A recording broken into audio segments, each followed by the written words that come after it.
இன்னைக்கு நம்ம எல்லாருக்கும் பிடிச்ச ஏபிஎஸ் ஸ்டைல் சுராஸ்கோ பைனாப்பிள் எப்படி செய்யறதுன்னு பார்க்க போறோம். ஒரு பவுல்ல 1/4 கப் ஹனி எடுத்துக்கோங்க. அது கூட 2 டேபிள்ஸ்பூன் ஆஃப் சின்னமன் சேர்த்துக்கோங்க. எல்லாம் மிக்ஸ் பண்ணிக்கலாம். 1/4 டீஸ்பூன் சால்ட் சேர்த்துக்கோங்க. 1/4 டீஸ்பூன் சில்லி பவுடர் சேர்த்துக்கோங்க. 1/2 டீஸ்பூன் பெப்பர் பவுடர் சேர்த்துக்கோங்க.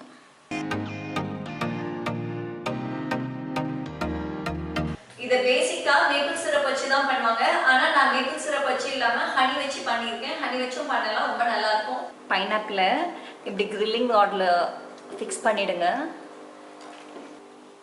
நம்ம பைனாப்பிள் மேல ரெடி பண்ணி வச்சிருக்க இந்த சாஸை நல்லா ஸ்ப்ரெட் பண்ணிக்கலாம்.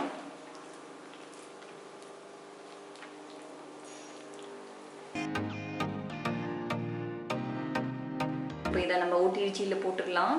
இன்கேஸ் உங்களோட ஓடிஜியில் இந்த ஃபங்க்ஷன் இல்லைன்னா நல்லா லாங்காக கட் பண்ணிக்கோங்க, கொஞ்சம் திக் ஸ்லைசஸாக. 2 சைடும் கோட் பண்ணிவிட்டு கிரில் மாதிரி பண்ணி எடுத்துருங்க, கரெக்டாக இருக்கும். இந்த ரெசிபி உங்களுக்கு பிடிச்சிருந்ததுன்னா அன்போடு சமைக்கலாம் சேனலை லைக் பண்ணுங்க, ஷேர் பண்ணுங்க, சப்ஸ்கிரைப் பண்ணுங்க.